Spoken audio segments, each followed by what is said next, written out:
बात कर रहे थे डेवऑप्स के बारे में। डेवऑप्स सिंपल वर्ड में जो हम आईटी के अंदर काम कर रहे होते हैं, उन चीज़ों को ऑटोमेट करने का नाम होता है। यानी कि हम अगर आप ऑलरेडी किसी कंपनी में काम कर रहे हैं और आईटी फील्ड से रिलेटेड है, खास तौर पे सिस्टम एडमिनिस्ट्रेशन या सॉफ्टवेयर डेवलपमेंट वगैरह के अंदर, तो इसमें आपको आइडिया होगा कि आप लोग किस तरह से काम कर रहे होते हैं। मैनुअल वे होता है मुख्तलिफ चीज़ों को यूज़ करने का। लेकिन डेवऑप्स के कल्चर को अडॉप्ट करने का मतलब क्या होता है कि आप उन चीज़ों में ऑटोमेशन लेकर आएँ। अच्छा, ऑटोमेशन लेकर आने से फ़ायदा क्या होगा? ऑटोमेशन लाने से सबसे बड़ा जो फ़ायदा ये होता है कि जो वेस्ट ऑफ टाइम है, वो नहीं होता, ठीक है?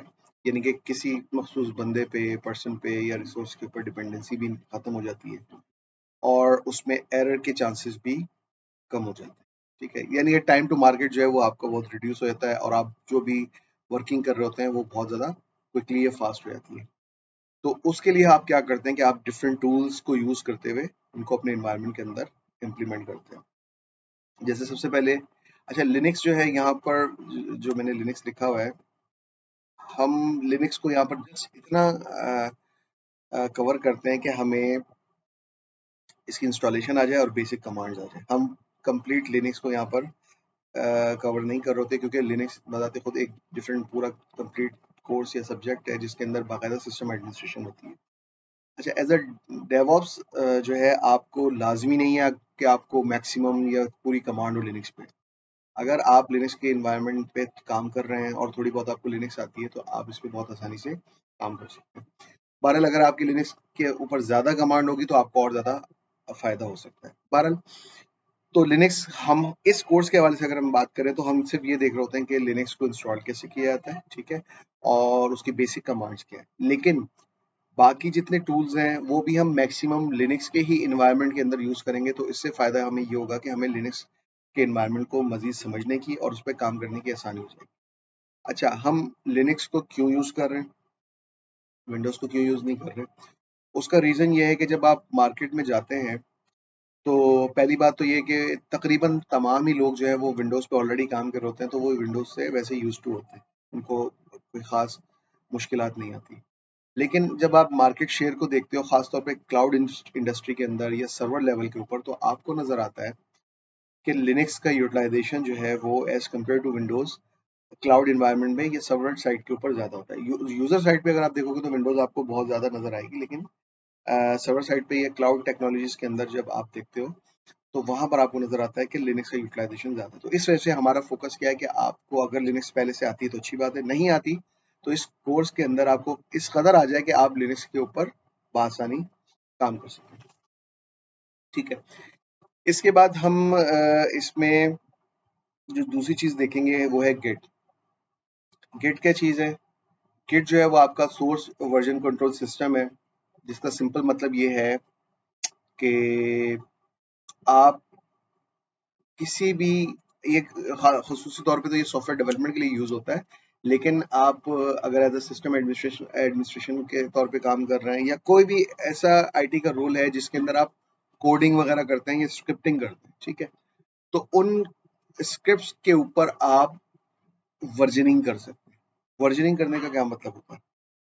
सॉफ्टवेयर डेवलपमेंट से जिनका ताल्लुक है वो इस चीज़ को बहुत आसानी से समझ सकते हैं, लेकिन बहरहाल मैं उसको आसान अल्फाज में बता देता हूँ। लेट्स से कि आपने कोई भी स्क्रिप्ट एक बनाया हुआ है, ठीक है? और आप उसको एग्जीक्यूट करते हैं और टाइम टू टाइम आप उसमें चेंजेस भी कर रहे होते हैं या करना चाहते हैं। मतलब एक स्क्रिप्ट है जो एक सर्टेन एक्शन परफॉर्म करता है, वो आपने बना दिया, वंस चल रहा है, लेकिन बाद में फिर कुछ रिक्वायरमेंट आई कि यार अब जो है ना फला फीचर ऐड कर दो या फला चेंजेस होनी चाहिए या फला तरीके से काम करो, तो आपको क्या करना पड़ेगा? आपने जो भी कोडिंग या स्क्रिप्ट बनाया हुआ है उसके अंदर आप चेंजेस करें, ठीक है?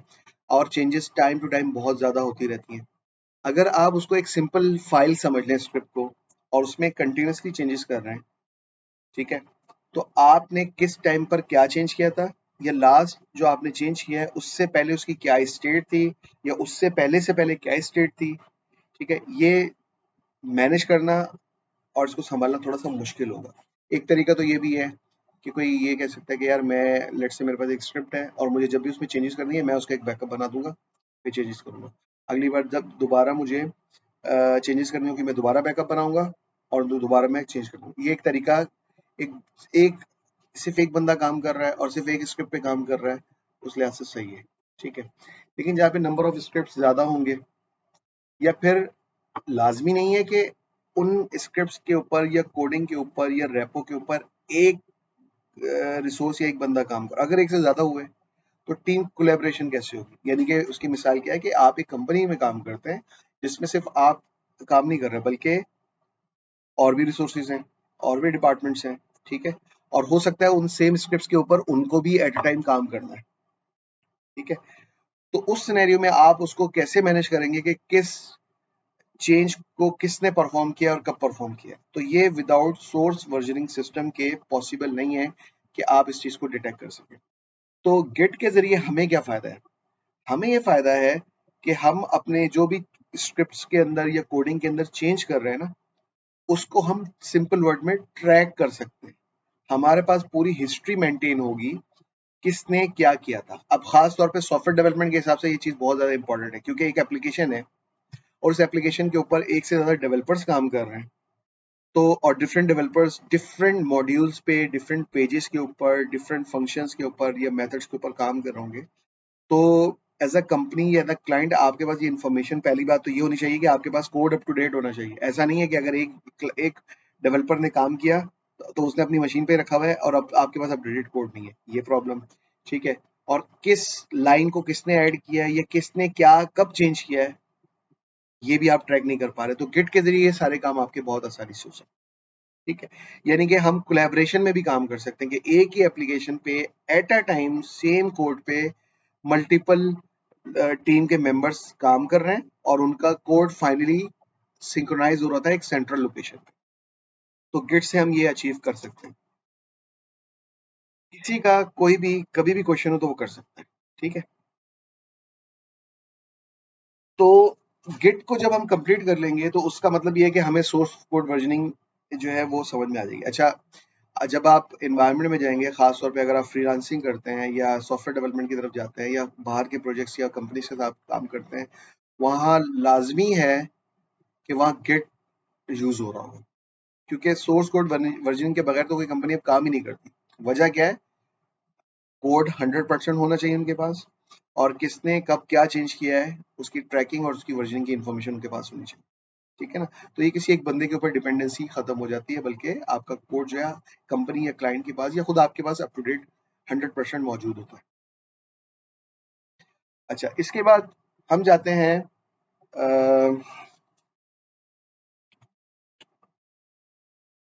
डॉकर की तरफ।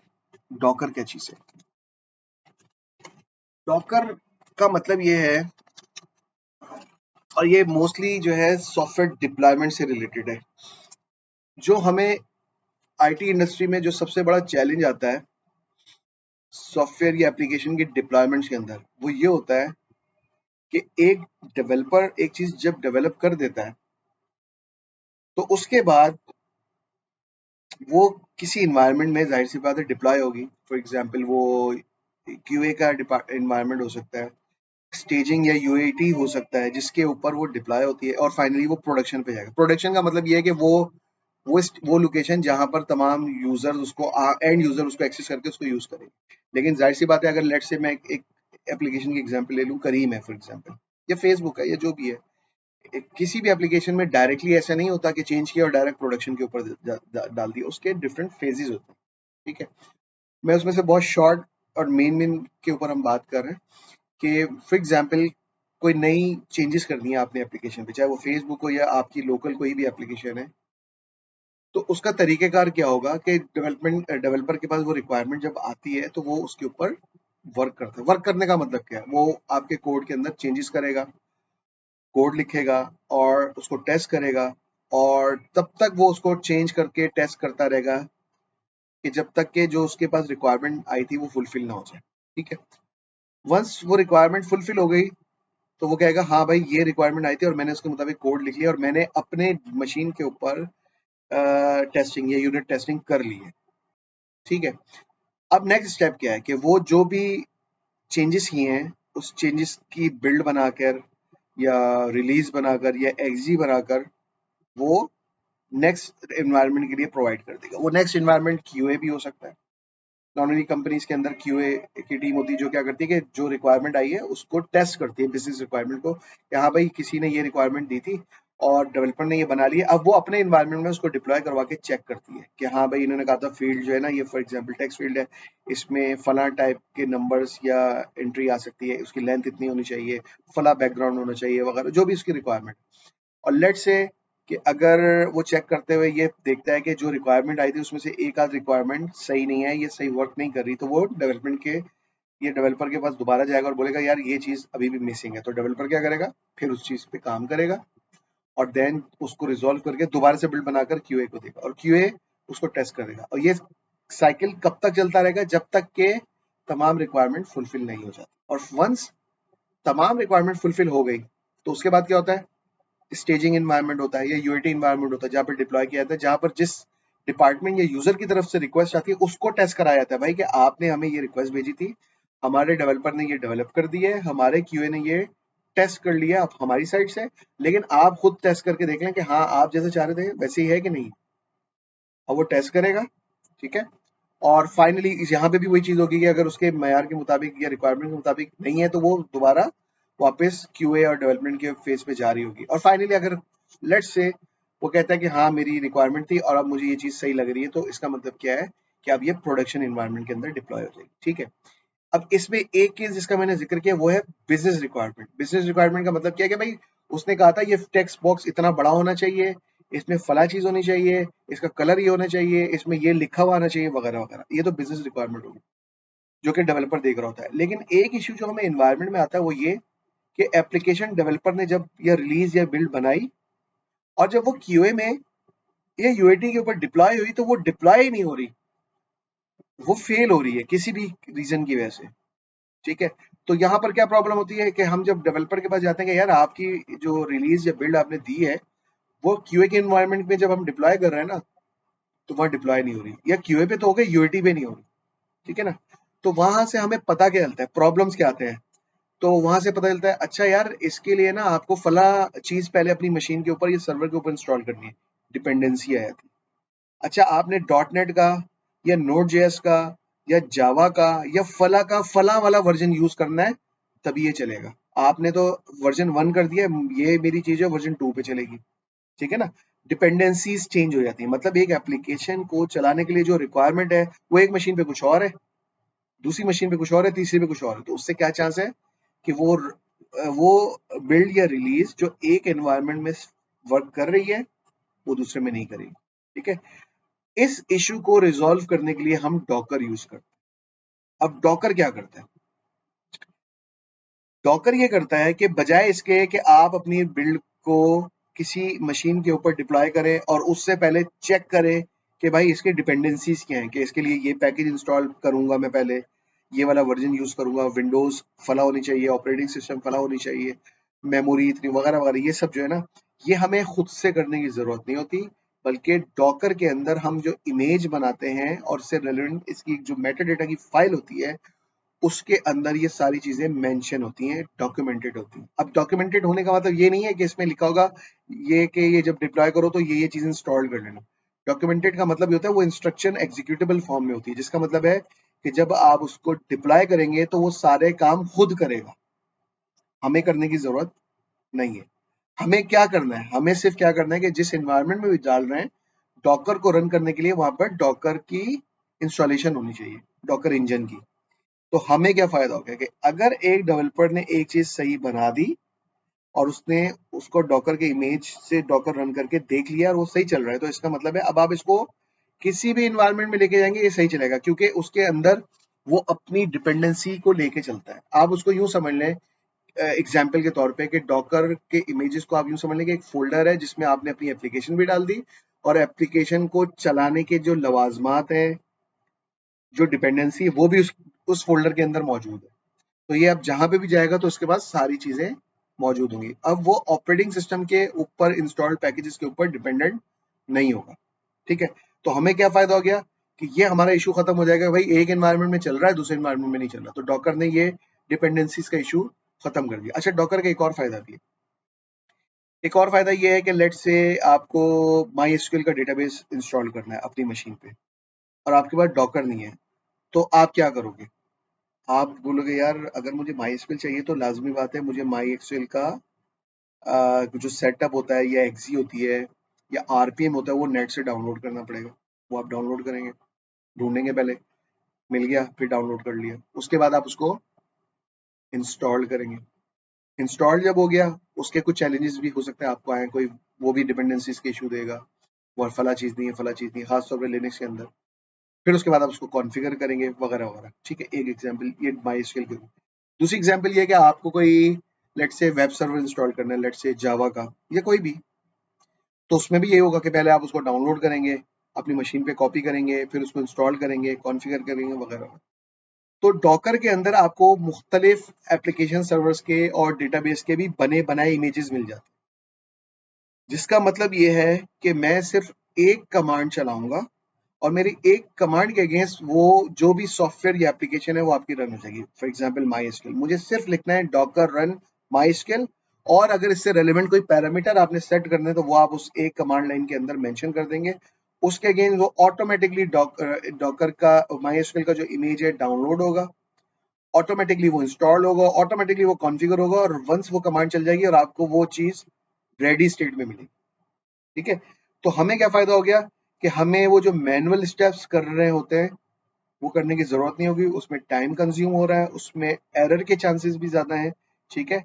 तो वो सारे हमारे एलिमिनेट हो जाएंगे। बहुत सारी और एप्लीकेशन है, लेट्स से अगर मैं बात करूँ, किसी ने मॉनिटरिंग टूल के बारे में सुना हो, ELK, इलास्टिक लॉग स्टैच, और जो कीबान होता है वो, उसकी एग्जांपल ले लें, या फिर किसी ने अगर प्रोमीथियस ग्रिफाना वगैरह का नाम सुना है वो। इन चीज़ों को अगर आप मैनुअल इंस्टॉल करेंगे, अगर मैं ELK की बात करूँ तो ELK एक्चुअल में मॉनिटरिंग एक लॉग मैनेजमेंट का टूल है, जिसके अंदर आपको मिनिमम 3 कंपोनेंट इंस्टॉल करने पड़ते हैं। इलास्टिक सर्च, उसके बाद लॉग स्टैश, उसके बाद किबाना। ये 3 चीज़ें आपको डाउनलोड करनी है, वन बाय वन इनको कॉन्फ़िगर करना है और देन इसको इंस्टॉल एंड कॉन्फ़िगर करना है। और अगर मज़ीद आपको रिक्वायरमेंट है तो इसमें और फाइल बीट्स और पता नहीं क्या-क्या चीज़ें होती हैं। ठीक है? लेकिन अगर मैं डॉकर यूज़ कर रहा हूँगा, तो मैं एक कमांड के ज़रिए पूरा स्टैक बना सकता हूँ इसका। मैं एक कमांड लिखूँगा जिसमें पूरा ELK चल जाएगा। मुझे मॉनिटरिंग के लिए प्रोमीथियस, ग्रिफाना वगैरह यूज़ करना है, लोड एक्सपोर्टर यूज़ करना है, तो मैनुअल तरीका क्या है, मैं पहले प्रोमीथियस डाउनलोड करूंगा, उसका सर्वर बनाऊंगा, फिर मैं नोड एक्सपोर्टर डाउनलोड करूंगा, उसको कॉन्फ़िगर करूंगा, फिर मैं ग्रिफाना डाउनलोड करूंगा, कॉन्फ़िगर करूंगा। डॉकर में मुझे क्या आसानी है, मैं एक सिंगल कमांड के जरिए ये काम कर सकता हूँ। तो डॉकर से हमें बहुत ज्यादा आसानी है इन टर्म्स ऑफ ये जो डिपेंडेंसीज के इश्यू हैं वो भी, और इन टर्म्स ऑफ कि आप कोई भी सॉफ्टवेयर या पैकेज इंस्टॉल करना चाहते हैं जो कि रिवायती या पुराने तरीके से जब आप कर रहे होते हो, तो वो बहुत ज्यादा टाइम कंज्यूमिंग और उसमें एरर के चांस होते हैं, और टाइम और एफर्ट्स वगैरह भी आपकी बहुत ज्यादा उसमें लग रही होती है। ठीक है? अच्छा, अब क्या चीज है जेंकिंस? जेंकिंस, जी, जी, जी।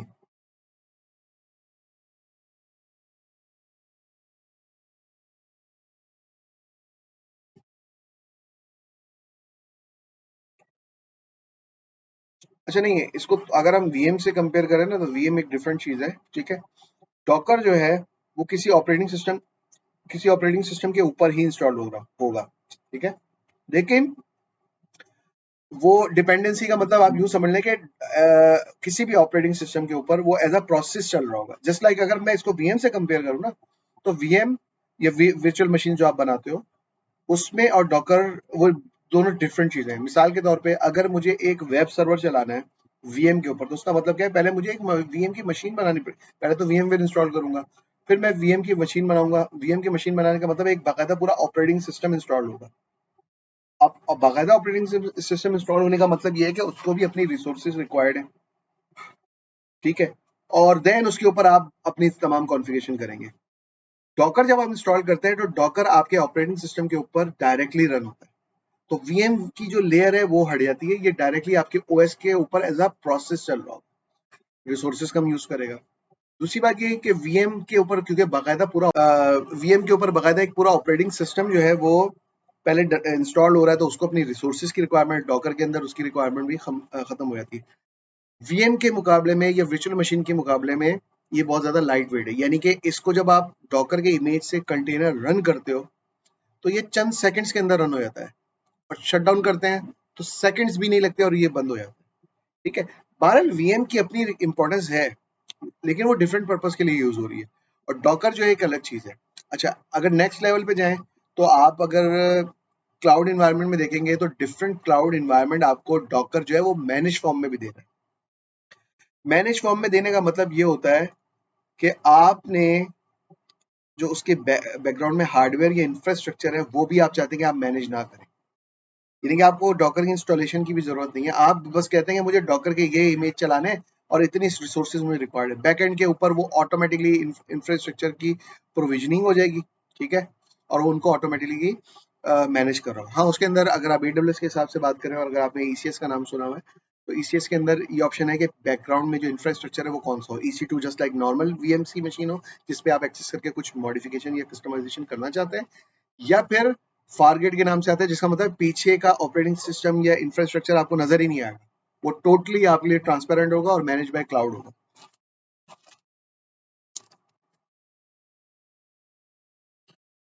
हम्म।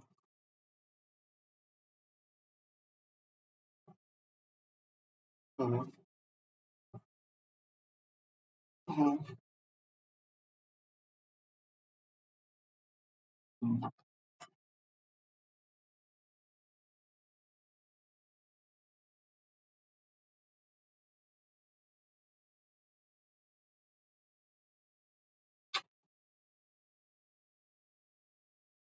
हाँ, देखिए इसमें दो चीजें हैं। अभी जो मैंने डॉकर का, अभी तो हमने बेसिक कॉन्सेप्ट की बात की, ठीक है। हम इसके अंदर एक चीज पढ़ेंगे आखिरी एक या दो क्लासेस में, वो है डॉकर स्वार्म। ठीक है, डॉकर स्वार्म जो है वो क्लस्टर के लिए यूज होता है, यानी कि अभी तक तो मैं ये समझा रहा था डॉकर क्या है, अब आपको डॉकर समझ में आ गया। तो डॉकर जो है, फिलहाल तो आपने एक मशीन के ऊपर डाला था ना, जैसे मैंने कहा डिपेंडेंसी का मसला सॉल्व हो गया, फला मसला सॉल्व हो गया, अब जब ये सॉल्व हो गया तो अब आपका माइंड क्या कह रहा है, भाई ये तो मुझे समझ में आ गया, लेकिन अगर वही बात डॉकर का कंटेनर चल रहा था उसका प्रोसेस किल हो जाए या वो सर्वर बंद हो जाए तो फिर क्या होगा? तो अब आपके माइंड में क्या चीज आती है? High availability, fail over. ठीक है, तो डॉकर उसके अंदर क्या सोल्यूशन आपको दे रहा है? डॉकर उसके अंदर आपको डॉकर स्वार्म का सोल्यूशन देता है। डॉकर स्वार्म का सोल्यूशन का मतलब ये है कि आप मल्टीपल नोड्स बना सकते हैं। उसकी एग्जांपल मैं यहाँ पर हाई लेवल पे लिख देता हूँ। मिसाल के तौर पे आपके पास 3 सर्वर्स हैं, ठीक है? और इसमें केस 1 मैं बता देता हूँ क्या कर सकते हैं आप। लेट्स से आपने कहा कि भाई मेरा वेब सर्वर है जो मैं चलाना चाह रहा हूँ, ठीक है? Web server. मैंने कहा भाई एक वेब सर्वर चलाऊंगा, और ये वेब सर्वर जो है बस एक ही इसका इंस्टेंस चल रहा हो, लेकिन डॉकर स्वार्म के हिसाब से हम बात करें तो वो क्या करेगा? वो लेट से इस सर्वर 1 पे उसको रन कर रहा है, ठीक है? किसी भी रीजन की वजह से अगर ये सर्वर डाउन हो गया तो फिर क्या होगा? अगर ये डाउन हो गया तो डॉकर स्वार्म जो है उसमें ये कैपेबिलिटी है, ये इसको दूसरी मशीन के ऊपर ऑटोमेटिकली फेल ओवर कर देगा, एक बात। और अगर ये डाउन हो गया तो तीसरे पे कर देगा, एक बात। दूसरा क्या है? दूसरा ये है कि मैं कह रहा हूँ कि यार मेरे पास तो एक वेब सर्वर है, लेकिन लोड तो मेरे पास बहुत ज्यादा आ रहा है, और मेरे हिसाब से एक सर्वर के ऊपर 500 फॉर एग्जांपल या 1000 कनेक्शंस को ये हैंडल कर सकता है, ठीक है? तो मैं क्या कर सकता हूँ, मैं इसमें रेप्लिका सेट कॉन्फ़िगर कर सकता हूँ। रेप्लिका सेट का या रेप्लिकास कहते हैं इसके अंदर, at a time web server के कितने रन टाइम एक साथ चल रहा हो ताकि वो आपकी रिक्वेस्ट को एंटरटेन कर सके। लेट्स से मैंने लिख दिया 2। इसका मतलब ये होगा आपके वेब सर्वर के 2 इंस्टेंस एट अ टाइम चल रहे होंगे, ठीक है? अब 2 चलने से आपको क्या फायदा हुआ? अच्छा, इसमें एक और चीज है कि 2 चल रहे हैं, इस सर्वर की भी एक आईपी होगी, इस सर्वर की भी एक आईपी होगी, और इस सर्वर की भी एक आईपी होगी। मजे की बात यह है कि डॉकर स्वार्म के अंदर अगर आपका वेब सर्वर एक चल रहा हो या एक से ज्यादा चल रहा हो या किसी भी नोड पे चल रहा हो, ठीक है, आप अपने वेब सर्वर की किसी भी वेब सर्वर की आईपी को यूज करते हुए जब एक्सेस करेंगे, लेट से अगर मैं सर्वर 3 की आईपी पे वेब सर्वर को एक्सेस करूंगा जहां पर वेब सर्वर नहीं चल रहा, लेकिन डॉकर के अंदर जो उसकी प्रॉक्सी है या नेटवर्किंग की सेटिंग है वो आपको ऑटोमेटिकली उस मशीन के ऊपर ले जाएगी जहां पर web server running running form में। तो इसका मतलब क्या है कि वेब सर्वर कहीं पे भी चल रहा हो, इससे आपको कोई फर्क नहीं पड़ता। आप डॉकर स्वार्म के किसी भी आईपी को यूज करते हुए अपने कंटेनर के ऊपर कनेक्ट हो सकते हैं। तीसरा ऑप्शन ये हो सकता है कि आप कहते हैं यार मैं 2 नहीं 10 रेप्लिका बनाना चाहता हूँ, जो जितने भी नंबर आप देना चाहें दे सकते हैं। इसके अलावा एक और ऑप्शन होता है कि आप कहते हैं भाई जितनी नोड्स है ना।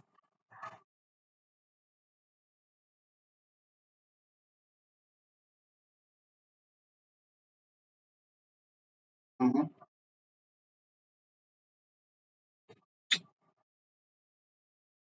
हम्म, हाँ, हम्म।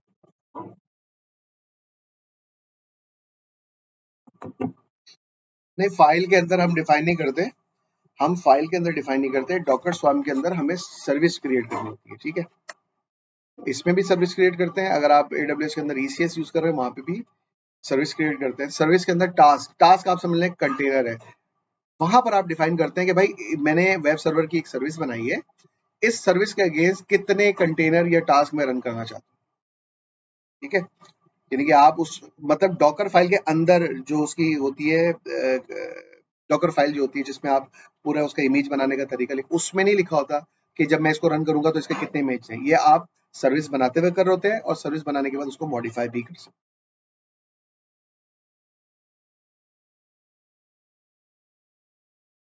डिपेंडेंसीज क्या है?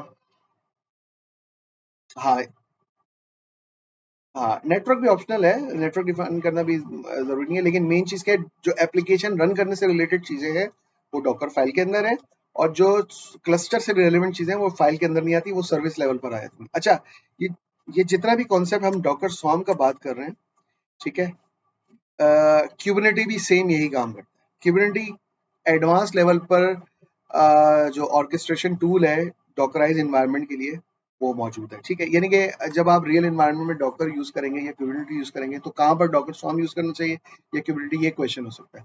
डॉकर स्वार्म जो है ना एक बिल्कुल, एक तो पहली बात नेटिव है। नेटिव का मतलब ये है कि डॉकर का अपना है, फ्री ऑफ कॉस्ट भी है, खैर इसमें एंटरप्राइज भी आते हैं डॉकर अब तो, और इसके लिए बाकायदा अलग से कोई टूल इंस्टॉल नहीं करना पड़ता, इसकी कॉन्फ़िगरेशन होती है। प्लस लेकिन ये बिल्कुल बेसिक लेवल की क्लस्टरिंग की फंक्शनैलिटी आपको प्रोवाइड करता है। जैसे मैं एक एग्जांपल बताता हूँ, मैंने कहा वेब सर्वर जो है, आपने कहा कि 10 उसके कंटेनर या टास्क रन कर दो, वो कर देगा, लेकिन किस बेस पे कर रहे हैं आप चाहते हैं ये बेस्ड ऑन पॉलिसी हो जाए, जस्ट लाइक एडब्ल्यूएस के अंदर ऑटो स्केलिंग होती है, सीपीयू यूटिलाइजेशन। ये चीज इसमें अभी तक नहीं आई, ठीक है। हाँ, उसमें हो सकता है कि एडब्ल्यूएस के अंदर मैनेज फॉर्म के अंदर ये दिया हो, लेकिन मैनुअल जो आप स्टैंड अलोन या खुद से जो मैनेज कर रहे हो तो उसमें अगर आप यूज करेंगे, उसमें ये चीज नहीं, उसमें आपको ये सेट खुद करना पड़ेगा, या अगर आपको स्क्रिप्ट लिखने आते हैं तो उस स्क्रिप्ट में कोई लॉजिक बिल्ड करके आप उसको क्रॉन में डाल सकते हैं किस तरीके से कि भाई ये अगर लॉजिक ट्रू हो जाए तो इसकी बेस पे इतने नंबर ऑफ रेप्लिका कर दो। डॉकर स्वार्म बताते खुद ये फंक्शनलिटी अभी एक प्रोवाइड नहीं करता। हाँ, जब आप क्यूबरनेटी के अंदर जाएंगे तो क्यूबरनेटी के अंदर आप पॉलिसी बेस ऑटो स्केलिंग वगैरह के काम करना चाहें तो कर सकते हैं, जस्ट लाइक जो एडब्ल्यूएस के अंदर ऑटो स्केलिंग होती है, ठीक है। तो डॉकर से हमें ये फायदे हो गए। अच्छा, इसके बाद हम आते हैं जेंकिंस पे। जेंकिंस क्या चीज है एक्चुअल में?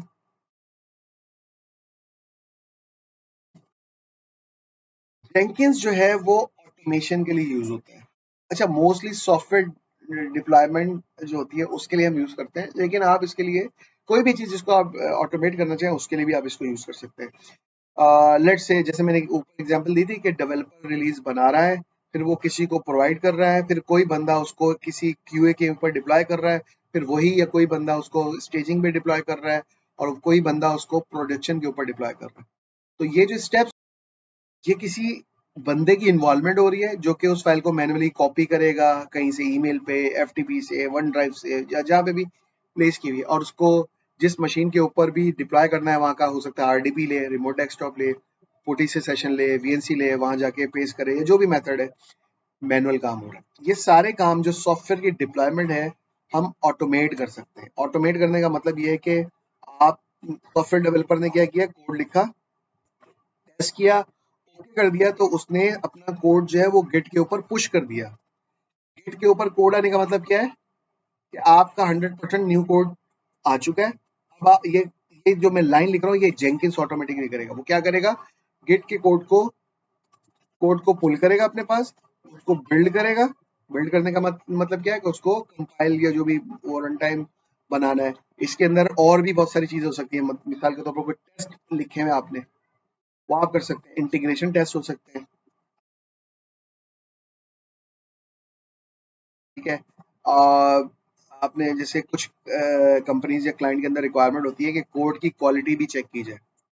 कोड की क्वालिटी चेक करने का मतलब ये है कि भाई कोड स्टैंडर्ड का लिखा हुआ या नहीं लिखा हुआ। पाकिस्तान में तो पता नहीं, मुझे आइडिया नहीं कि यहाँ यूज़ होता ही नहीं होता, लेकिन बाहर के प्रोजेक्ट्स में खास तौर पे हम इसको यूज़ कर रहे होते हैं कि यार जो डेवलपर ने कोड लिखा है उसकी क्वालिटी देखें। क्वालिटी का मतलब उसका स्टैंडर्ड देखें, उसमें जो पैकेजेस या डिपेंडेंसीज यूज हुई हैं वो आउटडेटेड तो नहीं है, उसमें कोई सिक्योरिटी का रिस्क तो नहीं है। तो उसके लिए वो कोई ना कोई कोड की टेस्टिंग करते हैं। कोड टेस्टिंग के लिए हमारे पास डिफरेंट टूल्स अवेलेबल होते हैं जिसको आप इंटीग्रेट करते हैं। जैसे सुनार सुनार क्लाउड मैंने एक यूज किया हुआ है, तो आप इंटीग्रेट कर सकते हैं। सुनार क्लाउड क्या करता है, आपका जो कोड होता है ना, जेंकिंस या कोई भी ऑटोमेशन का टूल है उसके साथ आप इसको इंटीग्रेट करेंगे। सुनार क्लाउड क्या करता है, आपके कोड को अपने पास उठाएगा, ठीक है, और उसके ऊपर जो जो टेस्टिंग है वो परफॉर्म करेगा, और उसके अगेंस्ट आपको रिपोर्ट जनरेट करके बता देगा कि हाँ भाई ये कोड सही है, नहीं है, किस लाइन के ऊपर इसको इशू लग रहा है, किसके ऊपर मसला है, वगैरह वगैरह। ये सारी कोड की हेल्थ आपको बता देगा, ठीक है। लोकली यहाँ पर नहीं होता, लेकिन ये एक स्टैंडर्ड है। तो ये काम भी आप जेंकिंस के जरिए कर सकते हैं। और फाइनली जब आप इसकी बिल्ड बना लेंगे, तो बिल्ड बनाने के बाद आप इसको डिप्लॉय करेंगे। अब डिप्लॉय के लिए आप इसको हो सकता है क्यूए पे डिप्लॉय करें, देन फिर आप इसको स्टेजिंग यूएटी के अंदर करें, देन आप इसको बड़े इन्वायरमेंट के अंदर करें। तो ये जो सारे स्टेजेस या मूड हैं, ये इंस्ट्रक्शंस हैं, ये आप ऑटोमेट कर देंगे। ऑटोमेट करने से पहले क्या हो रहा है, ये सारे काम मैनुअल हो रहे हैं। ऑटोमेट करने का मतलब है कि आपने इसको ऑटो ट्रिगर पे रखना चाहिए। ये भी हो सकता है कि मैं जैसे ही कोड के अंदर कोई चेंज आए ना, डेवलपर जैसे ही कोई नया कोड चेंज करके भेजेगा, ये पाइपलाइन या जॉब जेंकिंस की ऑटोमेटिकली एग्जीक्यूट होगी, कोड को उठाएगी, उसको पुल करेगी अपने पास, और फिर टेस्टिंग परफॉर्म करेगी, इंटीग्रेशन करेगी और बिल्ड कर लेगी। ये सारे काम ऑटो ऑटो ट्रिगर भी कर सकते हैं और सिंगल क्लिक के भी ऊपर रख सकते हैं। कंडीशंस यानी कि आप बता सकते हैं भाई, आसानी क्या हो गई, आसानी हो गई कि अब किसी बंदे ने मैनुअल ये काम नहीं करना है। क्योंकि जब आप किसी टीम के मेंबर को या रिसोर्स को इसमें एंगेज करते हो, ये काम मैनुअल होता है, तो उसमें चांसेस होते हैं गलती के, और उसमें टाइम भी कंज्यूम होता है, ठीक है। और उससे बड़ी एक जो सबसे बड़ा मसला है वो ये है कि क्या प्रॉब्लम आया, इसको आप प्रॉपर लॉग नहीं कर सकते। जेंकिंस या किसी भी ऑटोमेशन टूल के अंदर जो पहली क्वालिटी क्या है कि वो इन चीजों को ऑटोमेट कर सकते हैं। ऑटोमेट करने का मतलब है क्लिक के ऊपर आप ला सकते हैं या ऑटो ट्रिगर पे ला सकते हैं, एक बात। और प्लस जब भी जॉब या पाइपलाइन इसकी रन करेंगे, उसके प्रॉपर लॉग्स बनेंगे। किस टाइम किसने कौन सी जॉब चलाई, किस जॉब के अगेंस्ट क्या हुआ था, कौन सा स्टेज सक्सेसफुल हुआ था, कौन सा फेल हुआ था, वो तमाम लॉग मैनेजमेंट हो रही है, ठीक है। और जेंकिंस जो है, इसके अलावा और भी बहुत सारे मार्केट के अंदर ऑटोमेशन के टूल्स अवेलेबल हैं। बैम्बू के नाम से है, टीम सिटी के नाम से है, बल्कि अब तो ये जो गिट हब वगैरह जो है और बिट बकेट जो है, गिट लैब जो है, ये भी आपको ऑटोमेशन का ऑप्शन देते हैं, ठीक है। तो मतलब यूज आप कोई भी कर सकते हैं, ठीक है। सबका पर्पस एक ही है कि ऑटोमेशन किस तरह से की जाए।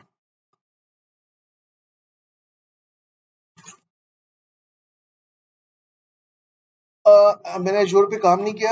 अगर वो CI/CD से रिलेटेड है, वही चीज़ है। AWS के हिसाब से मैं एग्जांपल दे सकता हूँ कि AWS में आपने कोड बिल्ड, कोड डिप्लॉय और AWS कोड पाइपलाइन पढ़ी होगी, तो ये वही चीज़ है। मतलब वो क्लाउड भी आपको प्रोवाइड कर रहा है, ठीक है। उसके लिए different stand alone just like Jenkins tools भी अवेलेबल हैं। और ये जो सोर्स वर्जन कंट्रोल सिस्टम की जो रजिस्ट्रीज वगैरह हैं, गिटहब वगैरह जो है, या बाकी ये भी अब ये चीज़ प्रोवाइड कर रही है। तो आप इनमें से कोई भी चीज़ यूज़ करना चाहें कर सकते हैं, क्योंकि सबका काम एक है।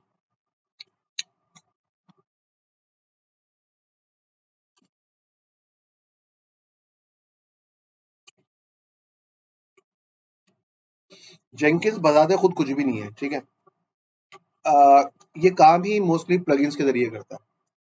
तो प्लगइन से क्या होता है कि हमारी ज़िंदगी आसान हो जाती है। मिसाल के तौर पे मुझे S3 के ऊपर कोई डेटा फेंकना है, ठीक है। तो अगर मेरे पास कोई भी प्लगइन नहीं है तो मैं कमांड लाइन यूज करूंगा जेंकिंस के अंदर और मैं लिखूंगा AWS S3 CP टाइप की कोई कमांड लिखूंगा, मैं कर सकता हूँ। लेकिन जब मैं जेंकिंस की प्लगइन्स में जाके S3 को सर्च करूंगा तो मुझे नजर आएगा भाई इसकी प्लगइन मौजूद है।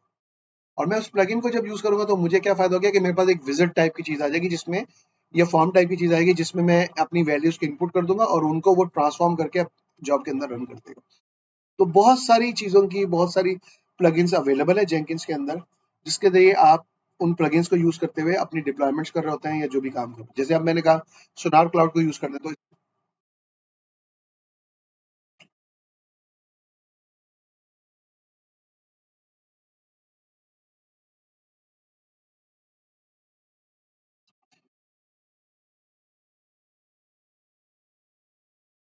हम्म,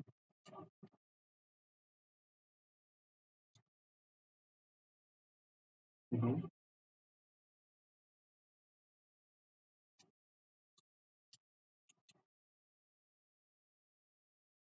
नहीं, जैसे अगर मैं अब ये मैं जो सवाल समझा वो ये कि अगर आप कोई भी इंफ्रास्ट्रक्चर एज कोड या कोई भी काम क्लाउड से रिलेटेड करना चाहते हैं उसको कनेक्ट कैसे कर रहे हैं। देखिए, अब मैं जैसे AWS के हिसाब से अगर बात करूं तो AWS के अंदर तो आपके पास वो कनेक्शन बनाने के लिए वो ऑप्शन होता है, कीज वगैरह प्रोवाइड करते हैं ना। ठीक है। हाँ। तो हम्म,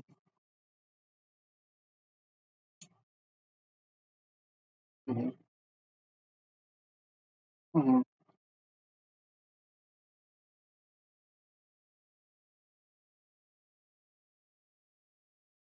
देखिए, मैंने एग्जांपल बताई ना जैसे S3 की, तो S3 को जब आप यूज करेंगे ना तो उसमें आप पहले प्रोफाइल बनाते हैं। ठीक है, प्रोफाइल बनाने का मतलब ये है कि वो आपसे उससे रिलेवेंट क्रेडेंशियल या जो भी चीजें होती हैं वो आपसे इनपुट लेगा। ठीक है। जैसे मैंने अगर S3 यूज करना है तो जाहिर सी बात है जैसे AWS के हिसाब से मैं बात कर रहा हूँ तो उसमें आपको उससे रेलेवेंट सीक्रेट कीज़ या एक्सेस की देनी पड़ती है। तो मैंने क्योंकि एज्योर पे डायरेक्टली काम नहीं किया थ्रू जेंकिंस, हो सकता है उससे रेलेवेंट कोई प्लगइन्स हो तो जाहिर सी बात है कनेक्शन या कनेक्टिविटी का ऑप्शन तो होगा ना, उसके बगैर तो आप काम ही नहीं कर सकते। हम्म, हम्म,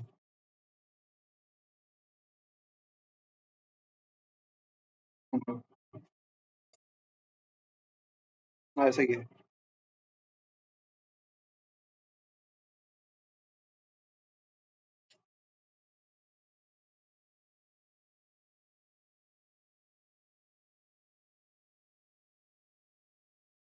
हम्म।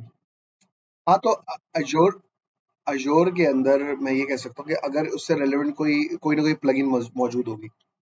ठीक, और सॉरी जेंकिंस के अंदर उससे रेलेवेंट कोई ना कोई प्लगइन मौजूद हो और जब आप प्लगइन पे जाएंगे तो वो ये सारे ऑप्शंस आपको जाहिर सी बातें देगा, क्योंकि विदाउट कनेक्टिविटी के या सब्सक्राइब किए बगैर आप उस पर कनेक्ट होकर काम ही नहीं कर सकते। तो इसके लिए ये है कि आप जो भी अजोर रिलेटेड रिसोर्स के ऊपर काम करना चाहते हैं उससे रेलेवेंट प्लगइन्स को फाइंड करेंगे और उसमें इन सवालों के जवाब मिल जाएंगे आपको।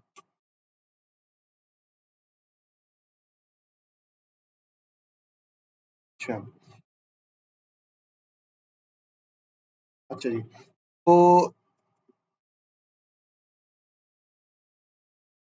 जेनकिंस हमारा हमने बात कर ली, अभी तक हमने चार चीजों की बात की। ठीक है, जिसमें लिनक्स, गिट, डॉकर और जेंकिंस। ठीक है। अच्छा, इसके बाद जो है दो टूल्स और है, क्यूबिनिटी का और एनसिबल का।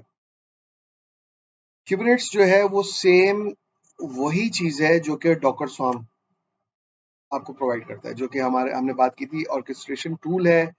आपको कंटेनर्स एनवायरनमेंट जो होता है उसके लिए आप क्लस्टर एनवायरनमेंट को मैनेज करने के लिए होता है, लेकिन ये मोस्टली क्यूबिनिटी जो है वो लार्ज एनवायरनमेंट के लिए होता है जहाँ पे नंबर ऑफ नोड्स या तो ज्यादा है, नंबर ऑफ वर्कलोड ज्यादा है और एडवांस और कॉम्प्लेक्स रिक्वायरमेंट है।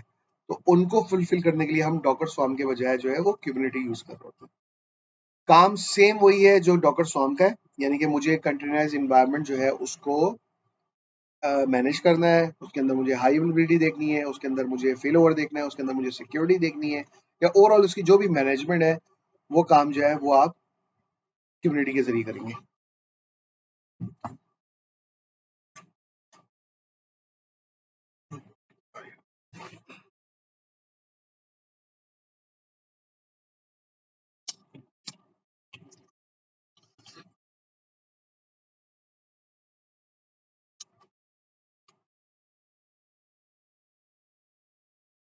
एनसिबल एनसिबल जो है वो कॉन्फ़िगरेशन मैनेजमेंट का टूल है, जो कि इसके अंदर अच्छा एनसिबल का एक चीज़ मैं बता दूं कि इसको हम ज़्यादा हाई लेवल पर नहीं पढ़ाते। इसका बेसिक पर्पस ये होता है कि आपको कॉन्फ़िगरेशन मैनेजमेंट जो है उसके टूल को समझने में आसानी हो जाए। ये क्या चीज़ है इसका मैं भी बताता हूँ।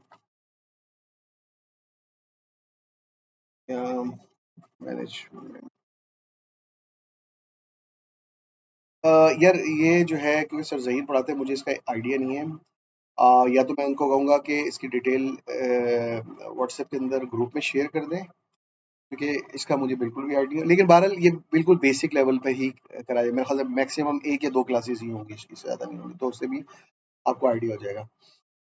अच्छा, जिनको नहीं पता उनके हिसाब से मैं बता देता हूँ कि एनसिबल या कॉन्फ़िगरेशन टूल मैनेजमेंट टूल क्या है ये, कि आपको डिफरेंट टाइप के, अगर आप सिस्टम एडमिनिस्ट्रेशन के हिसाब से देखें डेवऑप्स के अंदर, तो उसमें एक बेसिक एग्जांपल ये है कि मिसाल के तौर पे आप किसी एनवायरनमेंट में हैं और आपके पास लेट्स से 100 सर्वर्स हैं और आपको कहा जाता है इन 100 सर्वर्स के ऊपर एक नया यूजर बना दें फला नाम का, या इन 100 सर्वर्स के ऊपर एक नया फला लोकेशन पे एक फोल्डर मुझे चाहिए, या इस तरह की कोई भी एक्टिविटी जो आपको मल्टीपल सर्वर्स पे करनी है।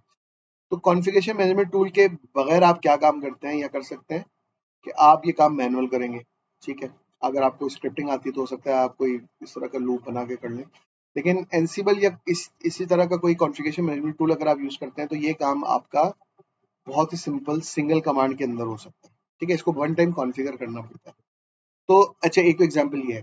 दूसरा ये है कि ये सिर्फ ये नहीं है कि आपने कोई वन टाइम एक्टिविटी करनी है। एक एग्जांपल इसकी ये भी हो सकती है कि मिसाल के तौर पे जैसे मैं एक जगह एक कॉन्फ़िगरेशन मैनेजमेंट टूल पे काम कर रहा हूँ, एनसिबल नहीं है, सॉल्ट स्टेट के नाम से। उसमें हमारे पास क्या है कि हमारे पास डिफरेंट टाइप ऑफ सर्वर्स हैं। उसकी एग्जांपल आप ये ले लें कि कुछ सर्वर्स ऐसे हैं जो कि वेब सर्वर्स हैं, कुछ ऐसे हैं जो कि डेटाबेस के सर्वर हैं, कुछ ऐसे हैं जो एपीआई के सर्वर हैं, और डिफरेंट टाइप के सर्वर्स हैं। तो हमने वहाँ पर अपने कॉन्फ़िगरेशन मैनेजमेंट टूल के अंदर उनकी ग्रुपिंग की हुई। ग्रुपिंग का मतलब, लेट्स से 10 सर्वर मेरे पास वेब सर्वर के हैं, तो मैंने उनका एक ग्रुप करके एक नाम बना दिया कि वेब सर्वर्स ग्रुप, ठीक है। अब मैं क्या करूँगा उससे, कॉन्फ़िगरेशन मैनेजमेंट टूल से मैं क्या कर सकता हूँ कि जब भी मैं उस वेब सर्वर ग्रुप के अंदर कोई नया सर्वर बनाऊँगा या इंस्टॉल करूँगा, तो मेरा कॉन्फ़िगरेशन मैनेजमेंट टूल जो है वो ऑटोमेटिकली उस नए सर्वर से कनेक्ट होगा, और जो टेम्पलेट मैंने लिखी हुई है कि भाई जैसे ही नया वेब सर्वर कोई आता है इस ग्रुप के अंदर, तो उसके अंदर फला फला फला सॉफ्टवेयर या पैकेजेस इंस्टॉल कर दो, फला फला डायरेक्टरीज बना दो, फला यूजर्स एडमिन के ऐड करो और फला एडमिन यूजर डिसेबल कर दो। यानी कि पूरी कॉन्फ़िगरेशन या टेम्पलेट हमारे पास मौजूद है सर्वर के अकॉर्डिंगली। तो हमारा कॉन्फ़िगरेशन मैनेजमेंट टूल क्या करता है कि जस्ट उससे कनेक्ट होता है और सारी वर्किंग कर लेते हैं। हमने क्या किया हुआ है, हमारे पास जस्ट वन टाइम लिखे हुए स्क्रिप्ट्स है, और हम जस्ट अपने सर्वर्स को, जो भी रेलेवेंट सर्वर है, उस ग्रुप के अंदर ऐड करते हैं। हमें वो काम जाके मैनुअल नहीं करना। उसकी एग्जांपल क्या है, जैसे अगर आप ये कॉन्फ़िगरेशन मैनेजमेंट टूल यूज नहीं कर रहे, तो आपको अब नया वेब सर्वर बनाना है, तो ये काम आप मैनुअल करेंगे। अच्छा, मैनुअल में प्रॉब्लम क्या है? मैनुअल में प्रॉब्लम ये है कि आपके पास वो चीजें पूरी नहीं होती अक्सर, आपका सीक्वेंस आगे पीछे हो जाता है, आपसे गलतियां हो जाती हैं, आप काम सही कर रहे होते हैं, कुछ हो गलत जाता है, ठीक है ना। तो इवेंचुअली नुकसान क्या हो रहा है, टाइम वेस्ट हो रहा है, रिसोर्स का टाइम वेस्ट हो रहा है, और जो भी चीज आप जो काम कर रहे हैं, वो जो 5 मिनट का काम था वो 5 दिन या 5 घंटे लगा रहे हैं, ठीक है ना। ऑटोमेशन से क्या फायदा है कि हमारा सर्वर जो है 15 से 20 मिनट के अंदर नई मशीन आती है। मैं क्लाउड के हिसाब से बात कर रहा हूँ, हमारे पास एडब्ल्यूएस क्लाउड है, जैसे मशीन EC2 की ब्लैंक आई और वो डायरेक्टली आपके कॉन्फ़िगरेशन मैनेजमेंट टूल से कनेक्ट हुई। उसने उसकी ग्रुपिंग की सेटिंग हमने उसमें की होती है कि भाई इसको किस ग्रुप में डालना है, बेस्ड ऑन कंप्यूटर नेम हमने सेटिंग की हुई। वो जैसे ही इसको डिटेक्ट करता है, अच्छा भाई ये तो फला नाम है, तो ये आएगा वेब सर्विस के अंदर, तो वहां पर उसके अंदर टेम्पलेट में लिखा हुआ है कि भाई इस नाम की स्कीम के साथ कोई आएगा, तो ये स्क्रिप्ट वहां पर कनेक्ट होकर ऑटोमेटिकली चला दो। ये सारी कॉन्फ़िगर, मतलब मेरा और हमारे वेब सर्वर बहुत ज्यादा कॉम्प्लेक्स है, सिंपल ये नहीं है कि IIS कॉन्फ़िगर कर दो, उसमें 36,000 और भी चीजें हो रही होती हैं, ठीक है। वो काम अगर हम मैनुअल करने बैठ जाए तो हमारे 3 से 4 दिन लग जाए और वो हमसे कंप्लीट ना हो, तो वो काम हमने ऑटोमेशन में डाल। तो उससे हमें क्या फायदा हो गया कि हम बहुत ही आसानी से अपना सर्वर रेडी कर लेते हैं, हमें उसमें मैनुअल काम करने की जरूरत नहीं होती।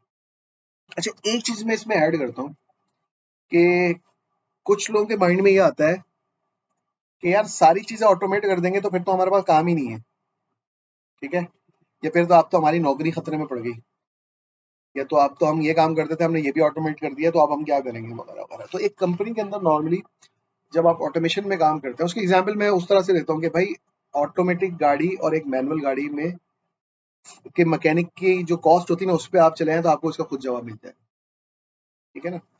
जो चीज जितनी ऑटोमेशन पर होती है उसका बैक एंड या उसकी पीछे जो भी वर्किंग हो रही थी वो उतनी ज्यादा कॉम्प्लेक्स होती है, ठीक है, क्योंकि ऑटोमेशन में जब कोई मसला आएगा ना तो उसको सॉल्व करना कोई इतना आसान काम नहीं होता, ठीक है, उसको बहुत डीपली आपको ट्रबल शूट करना पड़ता है, डायग्नोस करना पड़ता है, समझना पड़ता है, तब आप उसको चेक कर सकते हैं, क्योंकि सीरीज ऑफ स्क्रिप्ट आपने लगाए हुए हैं और वो चल रहे हैं और वो एकदम से कोई जो है एबनॉर्मल बिहेव कर रहे हैं तो अब आप उसको डायग्नोस करेंगे। तो कहने का मतलब क्या है कि जो ऑटोमेशन का काम कर रहे होते हैं, ठीक है, वो इंतहाई कॉम्प्लेक्स काम कर रहे होते हैं और कॉम्प्लेक्स काम करने के पैसे भी अच्छे होते हैं। ये मेरी थिंकिंग है, हो सकता है आप लोग इससे इख्तलाफ करें, लेकिन मेरे हिसाब से ये रियलिटी है कि आप जितना ऑटोमेशन पे जाते हैं आपकी वर्ड्स उतनी ज्यादा बनती है कि भाई ऑटोमेट किसने किया है, इसने किया तो इसी को इसके इन आउट का पता है, इसके अंदर क्या चल रहा है, कहाँ पे क्या चेंज करने से क्या होगा वगैरह वगैरह।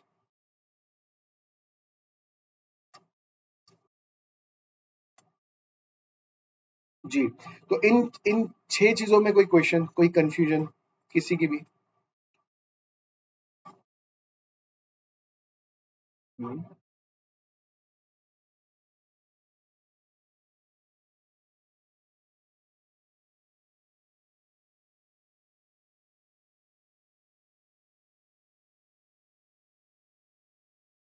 हम्म,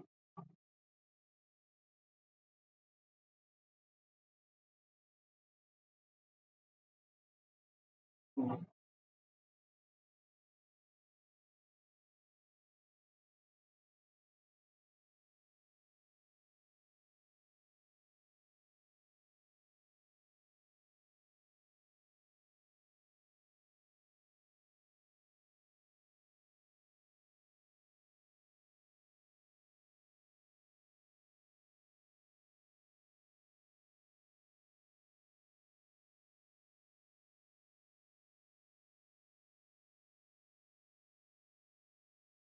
देखें इसका, ये बात तो ऐसी है जैसे अगर आप क्लाउड को देखोगे तो जो इंटरनेशनल क्लाउड है बड़े, वो AWS भी है, एजोर भी है, GCP भी है, ठीक है, अलीबाबा ओरेकल भी है, ठीक है।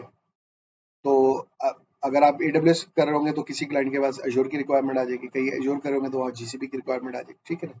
तो लेकिन मेन चीज क्या है, अगर आपने AWS पे काम किया हुआ है तो जब आप किसी और क्लाउड पे जाएंगे तो बेसिक वर्किंग तो वही होगी ना। मिसाल के तौर पे रिसोर्सेज वही होंगी, उनके नाम और हो सकता है थोड़ा सा तरीकेकार डिफरेंट हो, लेकिन बेसिक तमाम की सेम है।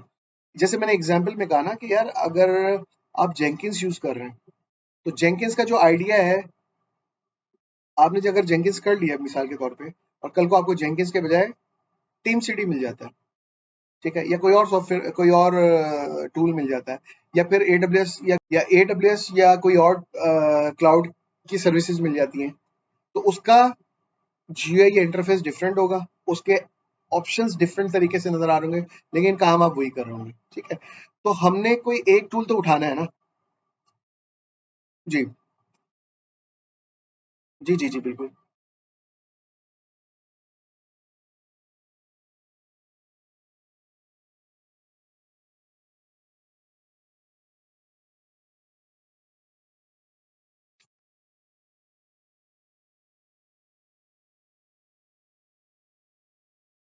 हम्म,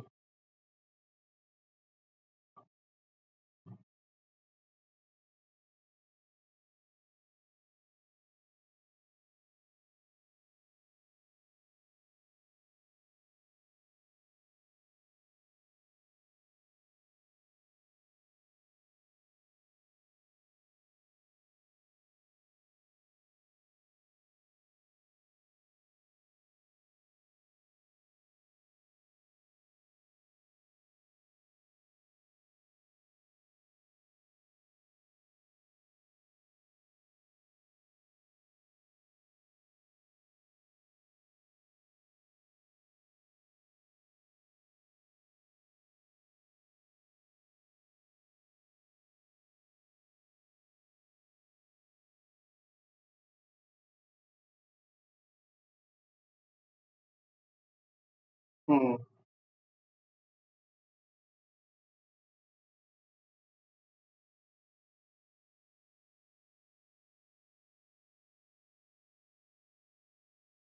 ऐसा ही है, क्योंकि YAML से आपको ये फायदा हो गया कि जो बाकायदा प्रोग्रामर नहीं है तो उनके लिए भी आसानी हो जाए। जैसे अब मैं काम कर रहा हूँ, तो मैं भी प्रोग्रामर नहीं हूँ, ठीक है?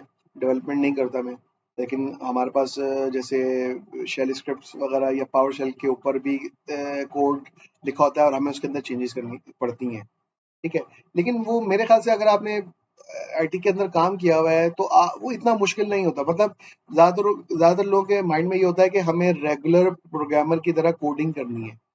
तो मेरे हिसाब से ऐसा नहीं है, क्योंकि पहली बात तो ये है कि आपको कोडिंग नहीं करनी होती इतनी खास, और लेट्स से अगर आपको कोडिंग करनी भी है ना, तो आप उसको अगर जब एक रेगुलर प्रोग्रामर या डेवलपर के हिसाब से कंपेयर करोगे तो वो उसका 2% भी नहीं होगी। अब इसकी एग्जांपल मैं बता देता हूँ। अभी हमारे पास जैसे एक कुछ हम वर्किंग कर रहे थे, तो वहाँ पर रिक्वायरमेंट आई कि यार आपका ऑटोमेशन का जो स्क्रिप्ट है ना, जैसे अभी मैंने बात की कॉन्फ़िगरेशन मैनेजमेंट की, जो कि वेब सर्वर को जो है रेडी करते थे, उसमें ये आया कि यार आप हमारा जो ये जो वेब सर्वर है ना, इसमें एक ऐप सेटिंग डॉट जेसन की फाइल होती है, तो उसके अंदर ना अब एक नई की ऐड करनी है।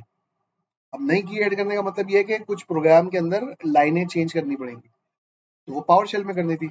अच्छा, अब मुझे भी नहीं आती, मेरे साथ जो दूसरे लोग हैं उनको भी नहीं आती, हमारे जो मेन डेवऑप्स के लीड थे वो सब चले गए, अब हम लोग ही देख रहे हैं तकरीबन एक साल से। तो सिंपल नेट पे हमने सर्च किया कि भाई जेसन के अंदर पावर शेल के जरिए कैसे ऐड करते हैं, तो पावर शेल बहुत ज्यादा स्ट्रॉन्ग चीज है। मतलब आपकी एक सिंगल लाइन के ऊपर आप बहुत ज्यादा काम कर सकते हैं, जो आप रेगुलर प्रोग्रामिंग के अंदर 10 20 30 लाइनें लिखेंगे ना, पावर शेल के अंदर वो सिंगल लाइन के अंदर काम होगा। तो हमें एक बिल्कुल सिंपल सा मिला जी। सिक्योर है, स्ट्रांग है और इजी है मेरे हिसाब से, ठीक है? तो एक सिंगल लगा के भाई वो पावर शेल के अंदर ये कैपेबिलिटी है कि वो जेसन फॉर्मेट को रिकॉग्नाइज करता है और उसके अंदर की और वैल्यू बेस पर डेटा को पुल और पुश वगैरह भी कर सकते हैं। मतलब पहले मेरा माइंड में ये था कि हम कोई कोड लिखेंगे और उसमें कहेंगे फला लाइन के नीचे ये कोड जाके लिख दो, लेकिन जब हमने देखा तो वो तो बोल रहा है कि भाई जेसन को मैं रिकॉग्नाइज करता हूँ और जेसन के अंदर मुझे की वैल्यू बता दें कि की क्या डालनी है और वैल्यू वैल्यू क्या डालनी है। वो हमने उसको प्रोवाइड किया और वो ऑटोमेशन के अंदर सिंपल पार्ट बन गया। तो वो काम हमारा बहुत ज़्यादा आसान हो गया। तो कहने की बात जो है वो ये है कि भाई आपको प्रोग्रामिंग इसमें मिनिमम करनी होती है, ठीक है? लेकिन वो प्रोग्रामिंग एक रेगुलर प्रोग्रामिंग की तरह नहीं है कि आपको कहा 1000 लाइनें लिख दो, ये एक एप्लीकेशन बनाओ जिसमें एक फॉर्म बना दो जिसमें यूजर आके इनपुट करेगा। वो काम हम नहीं कर रहे होते हैं, ठीक है ना? हमारे पास कोडिंग ना होने के बराबर होती है, और अगर है भी तो वो बहुत मिनिमम होती है और मेरे हिसाब से बहुत आसान होती है कि आप वो कर सकते हैं।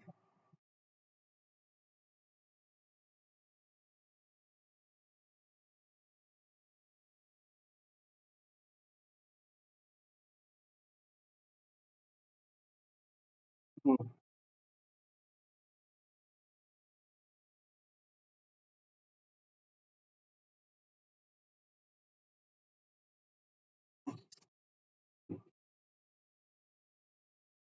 देखिए, मैं इसका जवाब एक मैंने ये दे दिया भाई, मैं भी तो प्रोग्रामर नहीं हूँ ना, मैं काम कर रहा हूँ, पहली बात।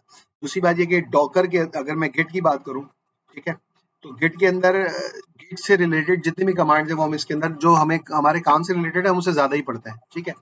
यूजुअली ये जो डॉकर या गिट की कमांड है ये सिंगल लाइन की कमांड्स होती हैं, ठीक है? हाँ, डॉकर के अंदर हमें Docker file images custom image बनाने के लिए हमें डॉकर फाइल लिखनी पड़ती है, लेकिन वो भी एक स्टैंडर्ड सिंटैक्स है, ठीक है? और वो जब आप काम करेंगे तो आपको आइडिया होगा कि ये बहुत ही ज़्यादा आसान है। मतलब आपको एक बार बार मैं ये कह रहा हूँ ना, रेगुलर प्रोग्रामर की तरह प्रोग्रामिंग नहीं करनी कि आप 200 300 पेजेस लिख रहे हैं, ठीक है? बाज़ औक़ात मेरी डॉकर की फाइल ऐसी भी हो सकती है जिसमें सिर्फ 4 लाइनें लिखनी है, उसके सिंटैक्स हमारे पास लिखे होंगे कि भाई कि इसका ये मतलब है, इसका ये मतलब ये है कि आपको एक एक लाइन पे लिखना है कि कौन सा इमेज यूज करना है, दूसरी लाइन पे लिखना है कौन सी फाइल को आपने कॉपी करना है, तीसरी लाइन पे लिखना है कौन सी पोर्ट को एक्सपोज करना है, चौथी लाइन पे लिखना है कौन सा पैकेज इंस्टॉल करना है। तो इस तरह की चीजें हैं, ठीक है ना? अब मैं जेंकिंस में आऊँ, तो जेंकिंस के अंदर हम जॉब्स बनाते हैं, वो तो जीयूआई में बनती है, ठीक है? लेकिन जेंकिंस के अंदर एक पाइपलाइन का ऑप्शन है। खैर पाइपलाइन को बनाने के भी जीयूआई के ऑप्शंस भी आ गए, लेकिन हम आपको इस कोर्स में जिस तरीके से पढ़ाएंगे वो है कोडिंग, ठीक है? अब यहाँ पे बात है कि कोडिंग तो हमें करनी नहीं आती, ठीक है?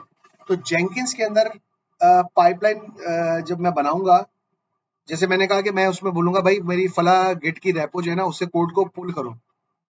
अब इसके लिए पीछे मुझे कमांड लिखनी है ना, तो वहां पर हमारे पास सिंटैक्स जनरेशन का जनरेटर का एक ऑप्शन होता है।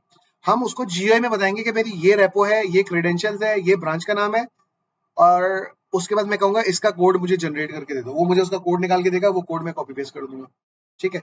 मुझे डिप्लॉयमेंट करनी है, तो डिप्लॉयमेंट से रिलेटेड अगर मेरे पास कोई प्लगइन मौजूद है, अगर प्लगइन मौजूद है तो इसका मतलब है आप उसको जीयूआई में सेट करेंगे और उससे कमांड लाइन जनरेट कराएंगे और वो उसके अंदर ऐड कर लेंगे। और ये काम इतना आसान है कि एक से दो बार जब आप ये काम कर लेंगे तो तीसरी बार आपको वो कोड जनरेट कराने की भी जरूरत नहीं है, क्योंकि वो एक एक दो दो लाइन के कोड होते हैं और आपको उसमें समझ में आ रहा होता है कि भाई इस कोड में मैं कहाँ क्या चेंज करूंगा तो इसका क्या इफेक्ट है।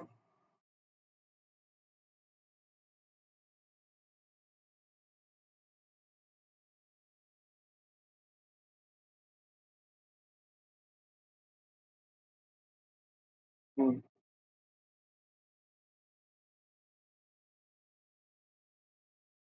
हम्म।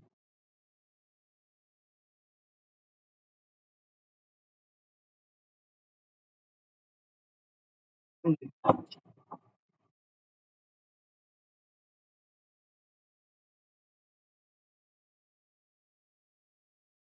ऐसा ही है।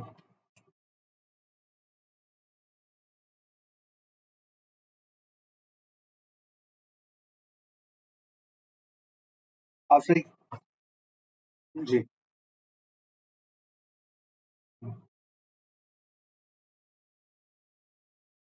हम्म।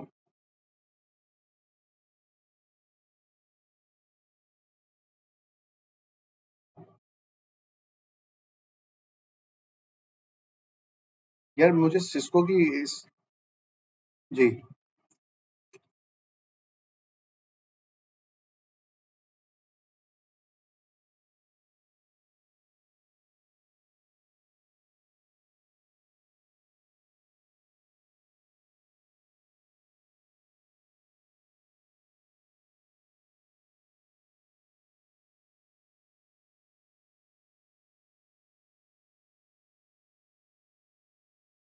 जी, अच्छा, सिस्को का जो आप सर्टिफिकेशन का ये जो कह रहे हैं उसका मुझे आइडिया नहीं है कि उसके अंदर क्या-क्या चीज़ें कवर होती हैं।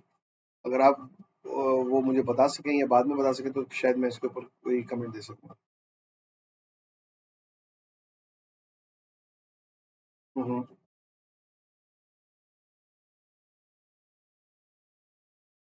हुँ, हुँ। सही है।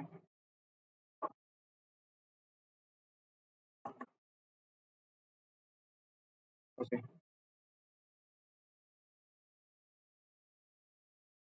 नहीं है, नहीं है। ठीक है, सही सही कह रहे हैं आप।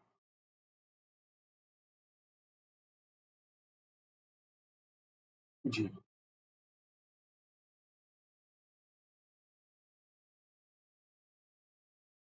हाँ, सही है यार, मैं आपसे कोई गलत बयानी क्यों करूँगा कि भाई हाँ, भाई आप ये कोर्स लाज़मी कर दें। जी।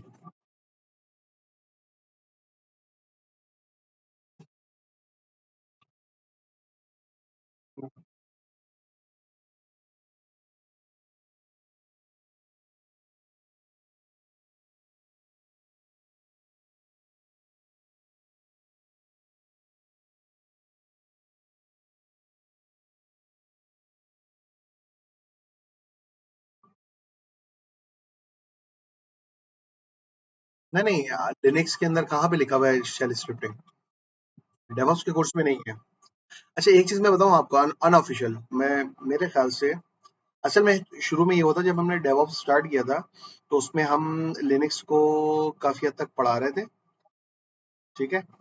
उसमें तकरीबन 4 से 5 क्लासेस होती थी जिसमें शेल स्क्रिप्टिंग और जॉब शेड्यूलिंग, मॉनिटरिंग वगैरह-वगैरह काफ़ी चीज़ें शामिल थी।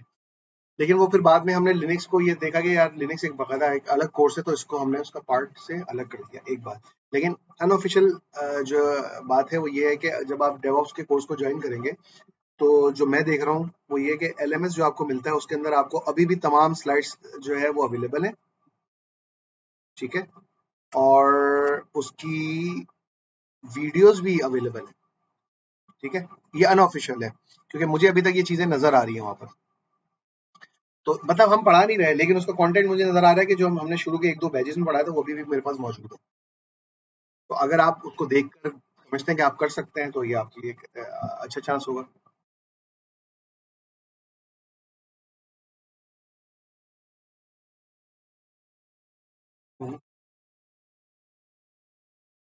हुँ,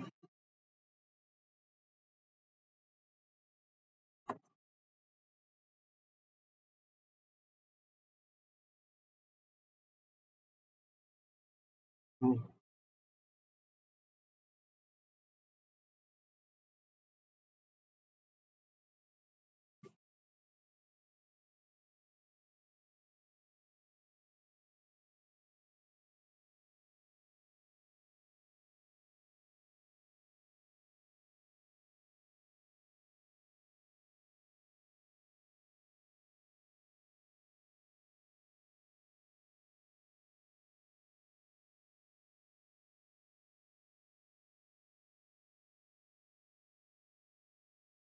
इसका सिंपल जवाब ये है कि ये पॉसिबल नहीं है कि एक बंदा सिस्टम एडमिनिस्ट्रेशन साइड भी उसको अच्छी आती हो, उसको नेटवर्किंग भी अच्छी आती हो, उसको डेटाबेस एडमिनिस्ट्रेशन भी आती है, उसको प्रोग्रामिंग भी आती है। ठीक है? ये पॉसिबल नहीं है।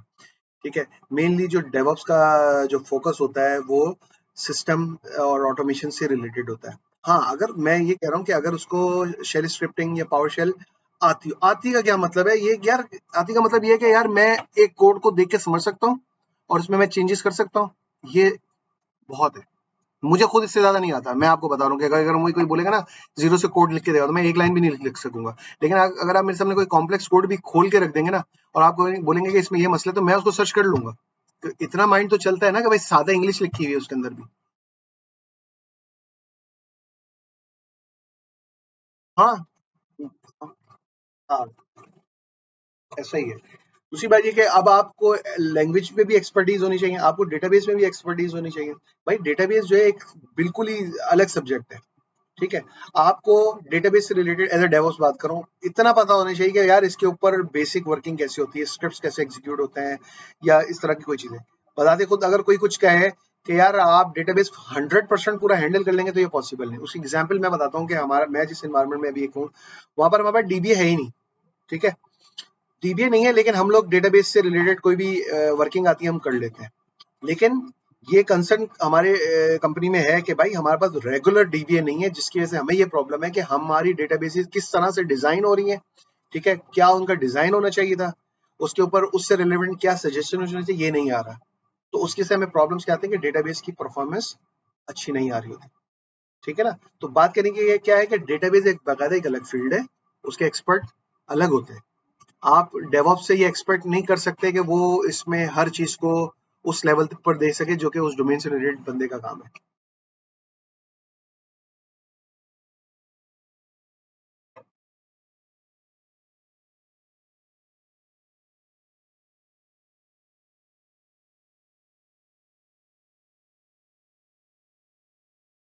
देखिए उसमें मैं ये कहूंगा कि उसमें आपको एक फायदा ये है कि यार जैसे आपको एक्सपीरियंस मिलने का चांस मिल रहा है यहाँ पर। ठीक है? एक ये भी फायदा है। मैं एक हर चीज को अगर आप पॉजिटिव के हिसाब से देखेंगे ना तो आप उसमें से फायदा निकालने की कोशिश करें। मिसाल के तौर पे मैं एक एनवायरनमेंट में बैठा हूँ, मुझे खाली सर्वर्स दे दिए हैं।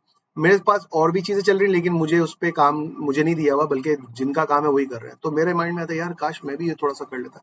तो आप हर चीज को पॉजिटिव लेके चलने की कोशिश करें ना तो आप उसमें से पॉजिटिव निकालें कि यार अच्छा सही है ना। अगर मैंने यहाँ पे 6 महीने साल लगा लिया ना तो अगली जगह जब मैं जाऊंगा ना तो मैं बोलूंगा मैंने डेटाबेसिस पे भी काम किया।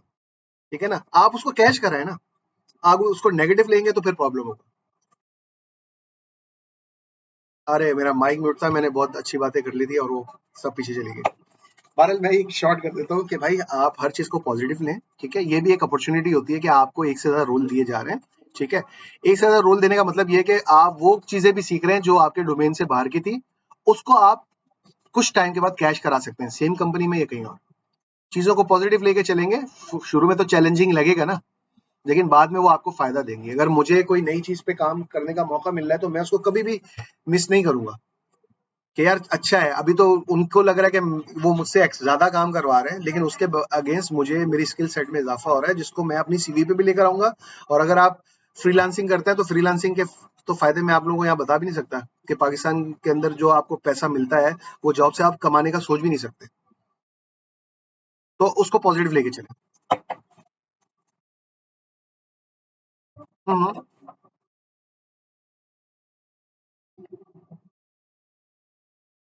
बिल्कुल बिल्कुल।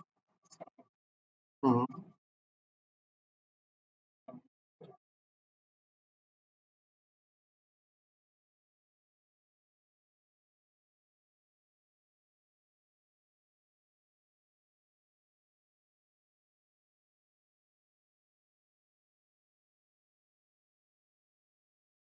सही।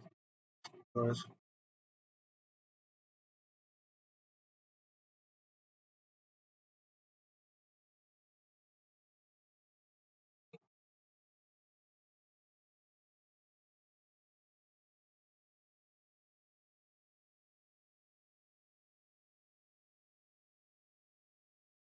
हम्म,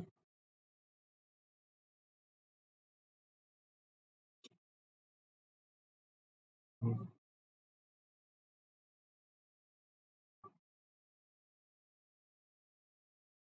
हम्म।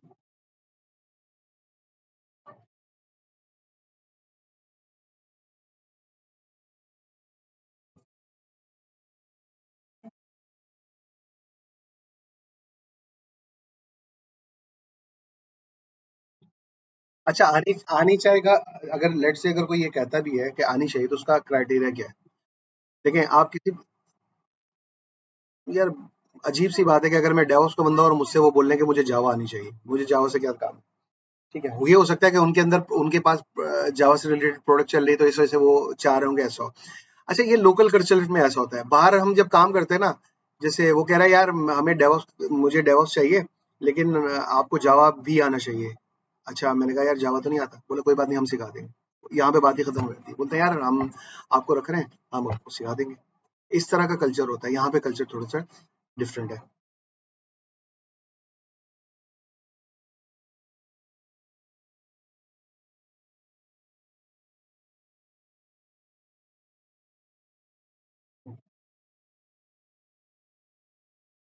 हम्म,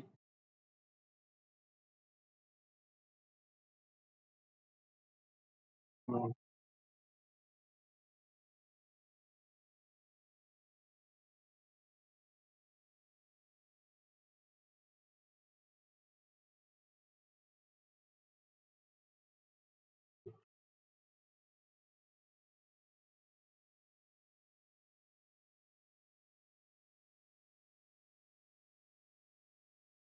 सही। जी।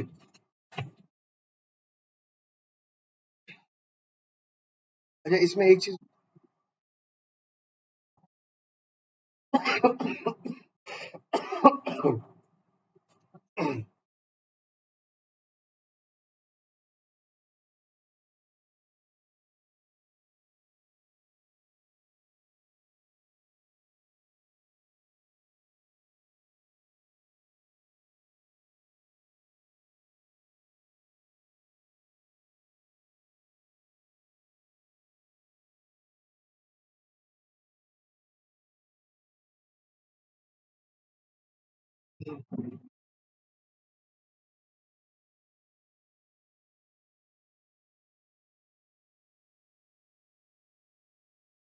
अच्छा, इसमें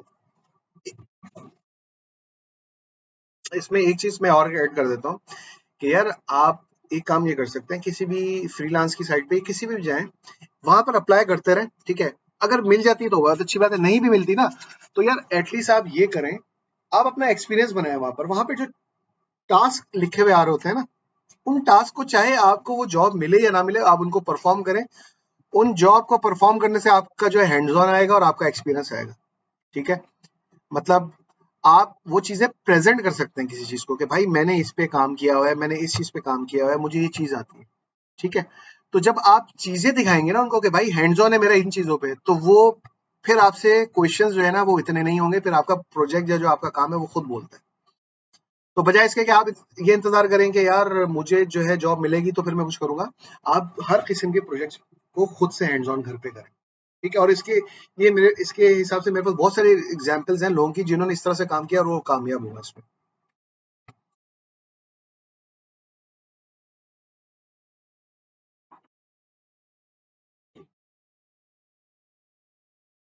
अच्छा, उसमें अपवर्क वगैरह पे एक टिप मैं आपको दे देता हूँ। वो ये है कि यार मोस्टली हम लोग जो गलती करते हैं वो ये करते हैं कि हमने एक टेम्पलेट बनाया होता है। ठीक है, जो भी जॉब आती है आंखें बंद करके उसके ऊपर वो पेश करते हैं कि हाँ भाई मैंने ये किया हुआ है, मेरे पास ये स्किल्स है वगैरह वगैरह। देखिए, मैं आपसे जो सवाल करूंगा मुझे उसी का जवाब चाहिए।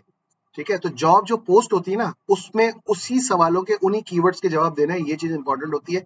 टाइमिंग भी मैटर करती है, जितनी जल्दी करें उतना अच्छा है, लेकिन जो उसने बात बोली ना उसका जवाब चाहिए, वो इस चीज में इंटरेस्टेड नहीं है आप क्या हो, क्या है क्या नहीं है, उसने एक सवाल या रिक्वायरमेंट लिखी होगी, आप अपना जवाब उसके मुताबिक देंगे। तो इसका मतलब क्या हुआ कि आपने स्टैंडर्ड टेम्पलेट बना के कभी भी रिप्लाई नहीं करना। 99% चांस है स्टैंडर्ड टेम्पलेट में कि आपको रिप्लाई नहीं आएगा, रिस्पॉन्स नहीं आएगा, ठीक है। किस तुक्के से आ जाए तो एक अलग बात है, ठीक है ना। जो बंदा जो मांग रहा है, जो वो कह रहा है या जो प्रॉब्लम बता रहा है, आपने उसकी दुखती रख पे हाथ रखना है, तभी तो वो आपके पास आएगा। बस ये एक छोटा सा तरीका है उसके अंदर।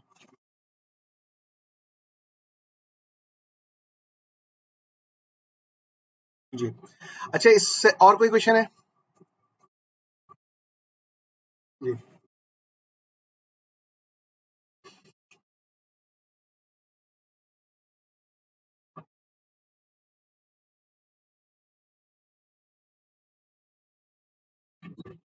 हम्म।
यार इसमें ये है कि हर किस्म की कंपनी मौजूद है पाकिस्तान में भी।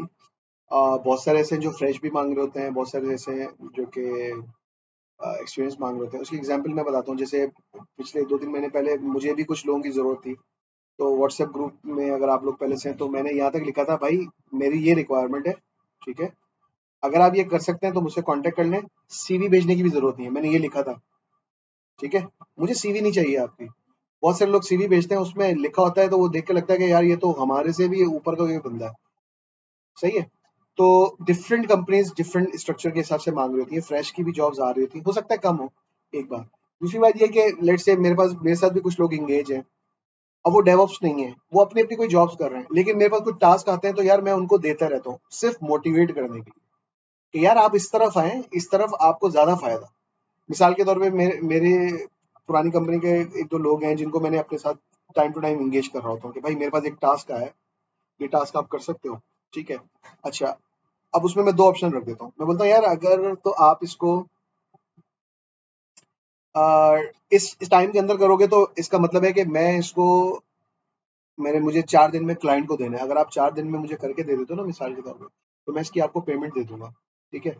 तो आपको क्या फायदा है कि आपने आपने लर्निंग भी कर लिया और आपको पेमेंट भी होगी। अगर आप बोलते नहीं यार मुझे बस टास्क दे दो मैं खुद ही करता रहूंगा आराम से, तो वो आपने सिर्फ लर्निंग पर्पज के लिए किया।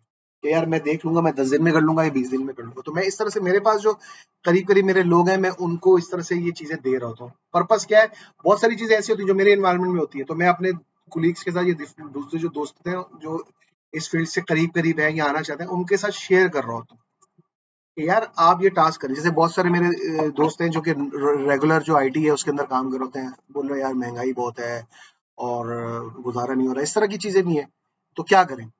अब पहले जो मेरी रिकमेंडेशन होती है वो, भाई आप किसी फ्रीलांस की वेबसाइट पे जाकर अपनी पोस्ट तो बनाए, कोई वो प्रोफाइल तो बनाए, वहां जाए।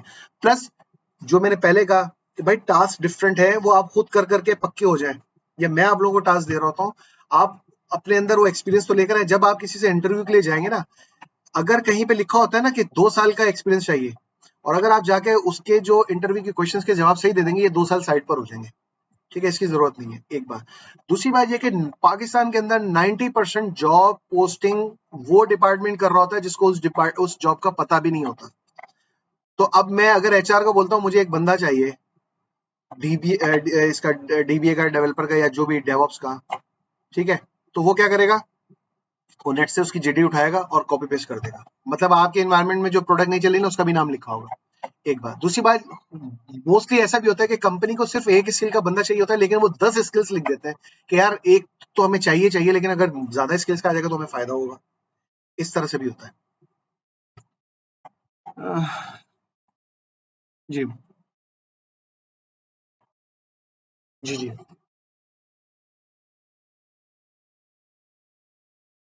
बिल्कुल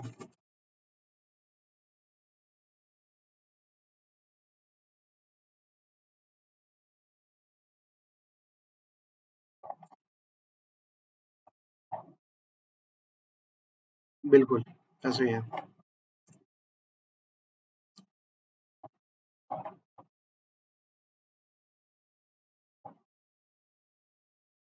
ऐसे ही, ऐसे ही।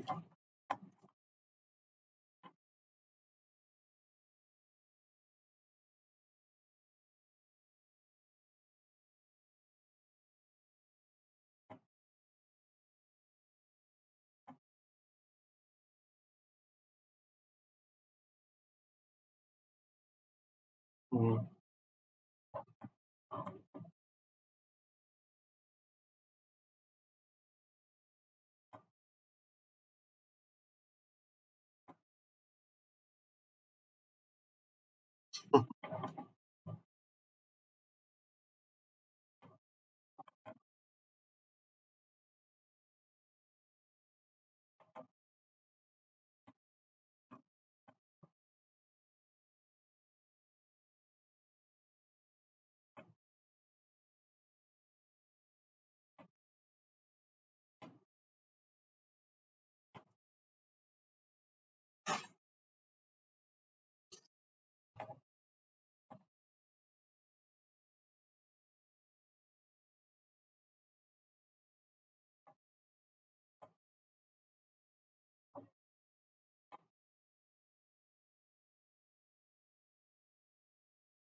सही।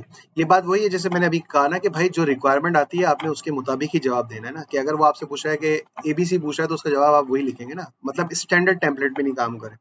मतलब मैं तो यहाँ तक कहता हूँ कि आप अगर किसी जॉब के लिए भी अप्लाई कर रहे हैं तो वो जो मांग रहा है ना उसके मुताबिक ही आपने कीवर्ड्स ऐड करने हैं, क्योंकि कीवर्ड्स ही अट्रैक्ट करेंगे। अगर वो मशीन के जरिए हो रहा है तो फिर तो 100% उसके बगैर जा नहीं सकता। दूसरी बात कि अपवर्क के अंदर मुझसे कोई रिज्यूमे या सीवी मांगता है तो मैं उसको बोलता हूँ भाई आप मुझसे वीडियो सेशन पर आगे बात कर लें, खत्म।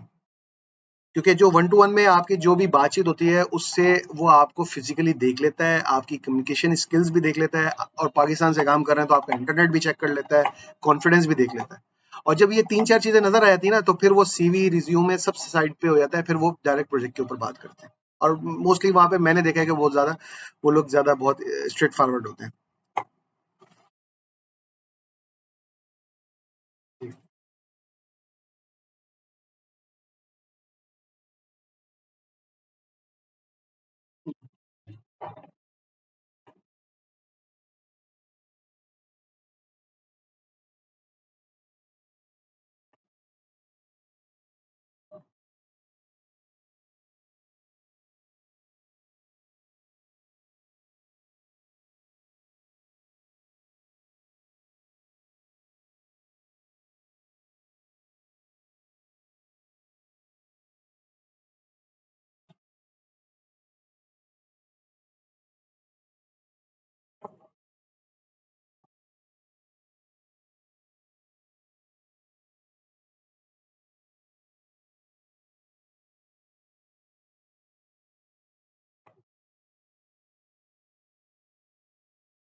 सही, ठीक है।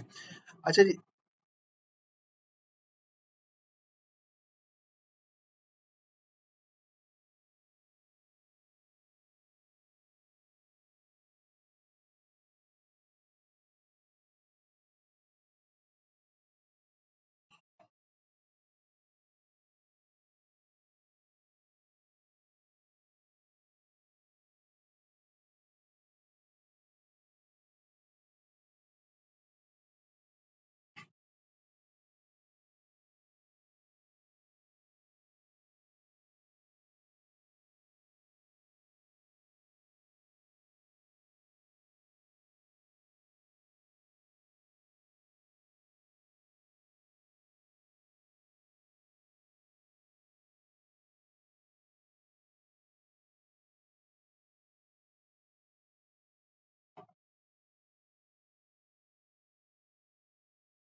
अच्छा ठीक है, इसको हम यहीं तक रखते हैं आज, ठीक है? क्योंकि मैं चाह रहा था आज हम एक क्लास आगे प्रैक्टिकल भी कर सकें, लेकिन मेरे ख्याल से इसको आज हम यहीं तक रखते हैं और नेक्स्ट कल की क्लास में हम बाकायदा लिनक्स से इसको स्टार्ट करेंगे और बाकायदा हम लिनक्स की इंस्टॉलेशन से इस कोर्स को शुरू करेंगे। जी।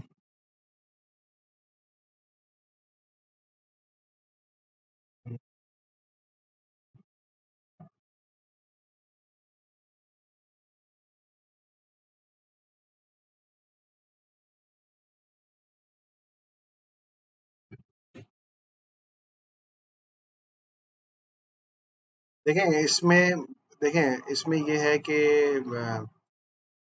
अ, जितने लोग रजिस्टर होंगे वोटिंग करा लेंगे, जो जिस तरह ज्यादा रेशियो होगा वहाँ वो कर सकते हैं। मेरे लिए बेस्ट भाई मेरे पास तो जैसे मैं तो मैंने तो उस्मान को बोला यार मैं तो पढ़ाने नहीं चाह रहा, ठीक है, लेकिन बस उनकी मोहब्बत में और आप लोगों की मोहब्बत में पढ़ा रहा हूँ, ठीक है। तो लेकिन वो कह रहे हैं कि यार पहले जैसे मैं शाम में पढ़ा रहा था ना, वीकेंड में हमारी क्लास 6 बजे स्टार्ट होती थी, 6 से 9।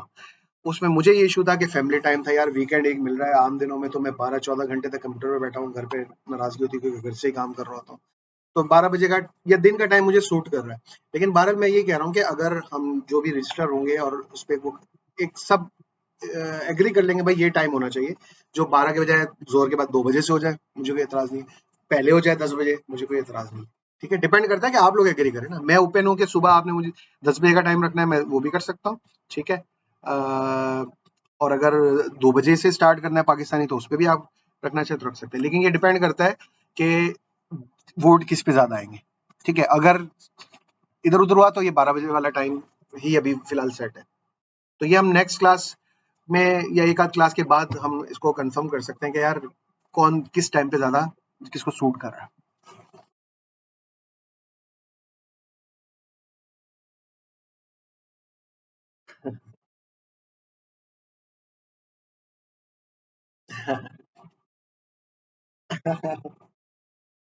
लेकिन हम लोग भी एएसटी के लिए काम कर रहे हैं।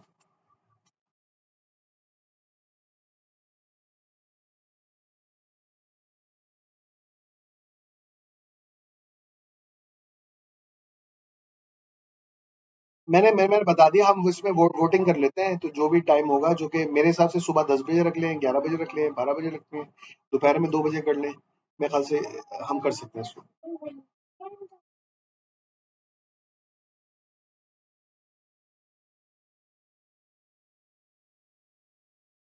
चलें चलें, ठीक है, सही चलें। जी सर।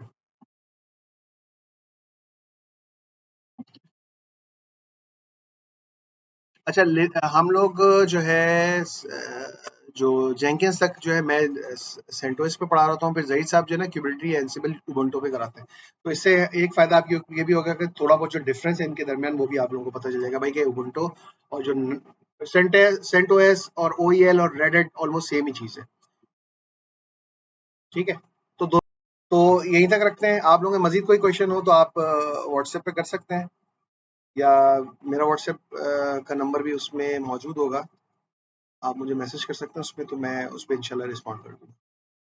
तो कल हम इंशाल्लाह 12 बजे ही स्टार्ट करेंगे, और बाकायदा फिर हम कोर्स को स्टार्ट करेंगे। आज हमने यही था कि लोगों के जो क्वेश्चंस है ना, ज़्यादा जो भी कंफ्यूजन है उनके ऊपर हम ज़्यादा से ज़्यादा बात कर सकते हैं। ठीक है, तो कल तक के लिए इजाज़त है आप लोगों से। अल्लाह हाफिज़।